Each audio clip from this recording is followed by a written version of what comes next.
Hi అండి. ఈరోజు నేను మా ఇంట్లో మునక్కాయ మెత్తాళ్ళు మామిడికాయ కర్రీ అయితే చేస్తున్నాను. ఇగురులాగా అనమాట. సింపుల్ ప్రాసెస్లోనే బాండీ పెట్టుకొని దాంట్లోకి ఆయిల్ వేసేసుకొని తగినంత ఆయిల్ వేసేసుకొని ఆవాలు మెంతులు వేసుకొని ఆనియన్స్ వేయించుకొని ఆ తర్వాత టమోటాలు కూడా వేయించేసుకోవాలి. తర్వాత మునక్కాయ మామిడికాయ కూడా వేసేసాను నేనైతే. తర్వాత ఉప్పు కారం పసుపు వేసేసాను తగినంత.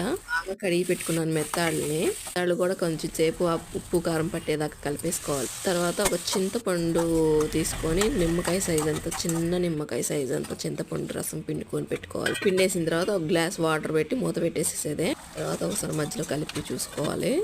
మొత్తం అసలు ఎగరబడిపోయింది. లాస్ట్లో మెంతు పొడి మెయిన్. ఆవాలు మెంతి పొడి ఉంటుంది కదా, అస్సలు అది వేయడంతో వేరే టేస్ట్, అసలు నెక్స్ట్ లెవెల్ టేస్ట్. అది మీరు వేసేసుకొని దించేసుకోవాలి. ఇక్కడ నేను చేసిన పొరపాటు ఏంటంటే మామిడికాయ మునక్కాయలతో పట్టే వేయడము.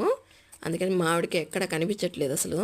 నిజంగా వేడి వేడి అన్నంలో పెట్టుకొని తింటుంటే నిజంగా నెక్స్ట్ లెవెల్ ఉంది. సూపర్ ఉంది.